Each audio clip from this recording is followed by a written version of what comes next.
Grace and peace to both of you. Thank you again for taking the time out of your busy schedules to assist me with my Doctor of Ministry studies.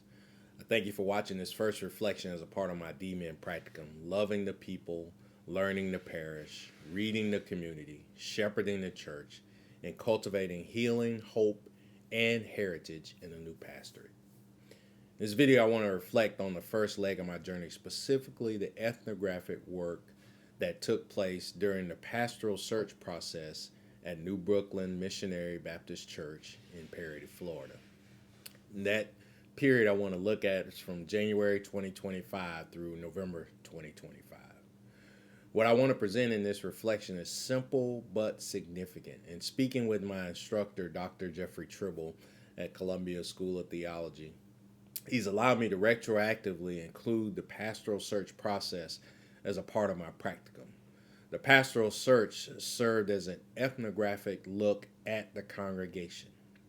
Now, compared to search process for other professions, as you know, pastoring is a God-given calling to shepherd people, to care for their souls, and for their eternal salvation. As a pastoral candidate, I felt the burden pastoring each time I preached on my assigned Sunday to preach, because I take preaching the word seriously, even if I'm only a guest.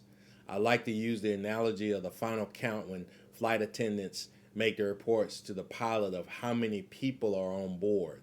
They tell the pilot that there are so many souls on board, not so many people, but so many souls. When I look out over the congregation, I like to think that my ministering is holistic, that it supports both the flesh and the spirit of each person listening. I consider myself a steward over the souls of those listening, even though they are hearing me for only that moment in time.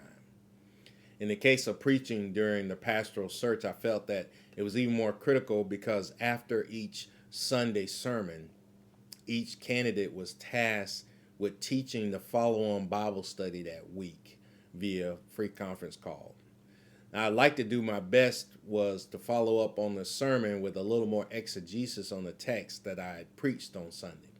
Long before I preached a sermon, chaired a meeting, or wore the title of pastor in New Brooklyn, I was already doing the work of listening, observing, interpreting, and discerning meaning, often from what was not being said as much as from what was being said. One of the references that I use was Mary Carp Moschella's Ethnography as a Pastoral Practice. In her book, she reminds us that ethnography is not just about gathering data, that's about immersing ourselves in the lives of the people. I was able to achieve this by spending time with the people, not only on Sundays, but in between Sundays, engaging with them through social media, even though it was in the midst of the pastoral search. I even volunteered to assist them with their monthly grocery distribution. During that distribution, I was able to see the heart of the people of New Brooklyn, that even though they were without a pastor, they were still going to be about the business of loving their community. Now, before I became pastor, I had to, tread lightly when it concerned private concerns of the people in the church. But there were a couple of cases in which members of New Brooklyn felt comfortable enough to confide in me about private issues of their own. Now, I believe ethnography can be a disciplined way of paying attention to lived experiences, to communal memory, to silence, to contradiction, and to patterns that reveal what a community loves, fears, and hopes for.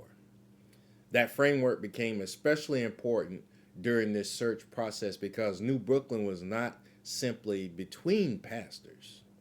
They were also navigating layers of trauma. There had been some instances of trauma over the period of time, and trauma always speaks to people in fragments and pieces and bits and chunks.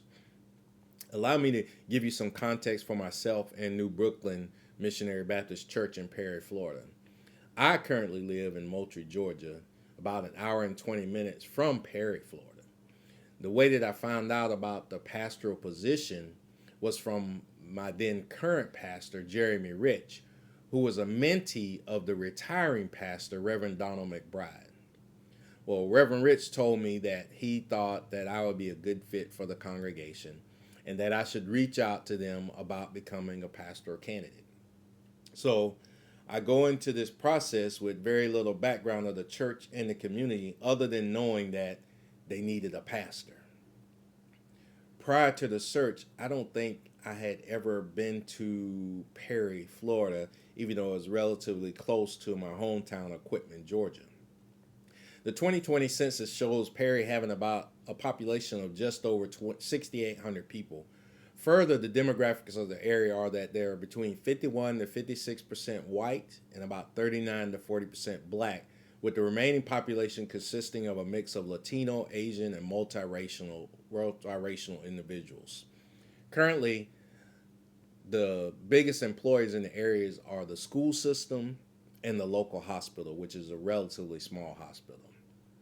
From August 2023 through January 2025, the congregation and the wider Taylor County community endured a convergence of destabilizing events. The first thing that they were dealing with was the trauma of natural disasters. 2 hurricanes struck Taylor County within a year of each other. Homes were damaged, roofs still have tarps on them, recovery was slow and uneven. Even when buildings were repaired, there was a sense of vulnerability that lingered in the community. The second and probably most critical one for Taylor County was the closure of the local paper mill, the county's largest employer. This sent shockwaves through the community. Hundreds of jobs disappeared. Families faced economic uncertainty. This happened within 2 months of the 2023 Category 3 hurricane Idalia making landfall and causing destruction. Long-standing assumptions about stability were suddenly gone. And third and closer to home, the church's pastor of nearly 4 decades retired in December 2024, several months after the Category 4 hurricane Helene made landfall in the area in 2024. For many members, 2025. For many members, this pastor was the only one they'd ever known. In talking to some of the older established members, they understood his reason for retiring, but I could tell that the timing of his retirement wasn't the best time for the church in light of everything that had been happening in the community. But is there ever a good time for a beloved Baptist pastor to retire? So by the time the search committee began its work, the congregation was carrying trauma and grief, economic grief, environmental grief, and pastoral grief, often without language to put a name to it. Now, during the search process, the committee and the congregation said many things clearly and faithfully. They spoke about wanting a pastor who would honor the church's history. This is something you find in most historically black churches. They talk about bringing stability back. They emphasize preaching, teaching, and leadership. They express pride in how the older generation and church leadership kept the church going during a prolonged pastoral vacancy. Remember, this church has a 111-year history. And all of that was true, but ethnography trained me to ask a deeper question. What is shaping these statements beneath the surface? Because people rarely articulate trauma directly, especially in church spaces where strength and faithfulness are prized. Western mainstream evangelical theology many times keeps its Christians from questioning God as to why things are happening, because this was considered equivalent to questioning God and their faith in God. Equally important were the silences. There was very little explicit talk about exhaustion or being tired, yet it was everywhere. I would see some of the same faces time and again when meeting with their leadership in different instances in the church. Many were wearing multiple hats. There was very little talk about fear, but it hovered in the background. There was very little talk about loss, yet it shaped almost every conversation I had with them. What I heard ethnographically was not resistance to change, but caution born from disruption. There had been so much change caused by external influences that I found the members in a weakened state of vulnerability, in a state of cautious apprehension.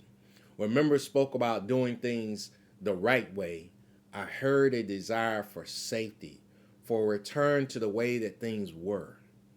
When they emphasized tradition, I heard continuity as survival.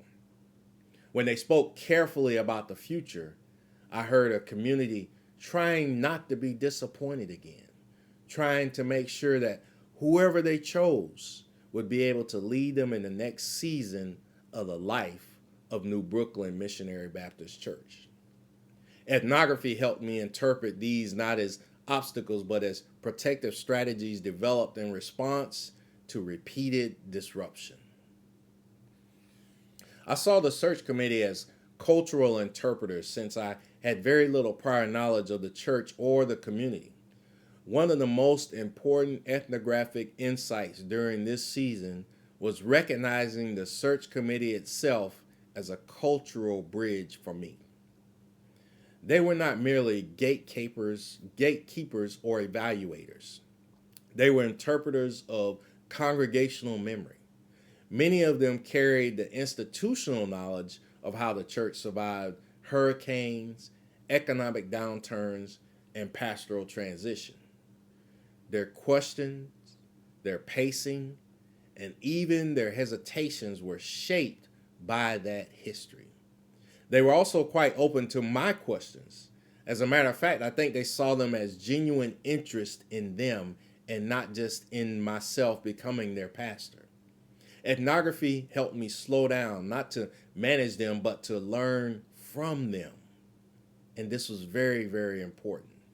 Another thing I think that was important about the search process was to make space for self-introspection. This season required ethnography of myself, spending time evaluating myself and seeing if I would be a good fit for New Brooklyn and the surrounding community. I feel that it is critical that the pastor understand that he or she is not only ministering to those sitting in the pews, but to the community. One plus was that they were already connected to the community via Facebook and live streaming services, even through Bible study on free conference call. I'm working on creating another alternative to a free conference call, or an additional alternative call via Zoom, to be able to meet the younger generations where they are. I had to examine my own assumptions about urgency, leadership, and readiness. I had to resist the temptation to solve before I understood. I had to allow the search process to form me, not just evaluate me. Ethnography, as pastoral practice, demanded humility, recognizing that discernment is communal and that authority must be earned through presence and not only performance. So as I reflect on this first leg of the journey, I see the pastoral search, or I saw the pastoral search, not as just as a prelude to ministry, but as ministry in itself. It was a sacred ethnographic moment, one where listening mattered more than speaking, and where attentiveness mattered more than answers. As I move forward in this practicum, these early lessons continue to shape how I preach, how I lead, and how I love this congregation. I look forward to your feedback, especially on how you hear the relationship between trauma, silence, and pastoral discernment in this reflection. Thank you again, both of you, for listening.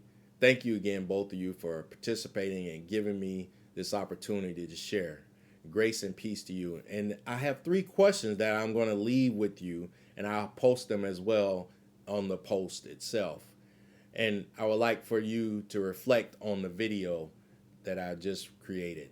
The first question is, where do you hear ethnographic attentiveness most clearly in this reflection?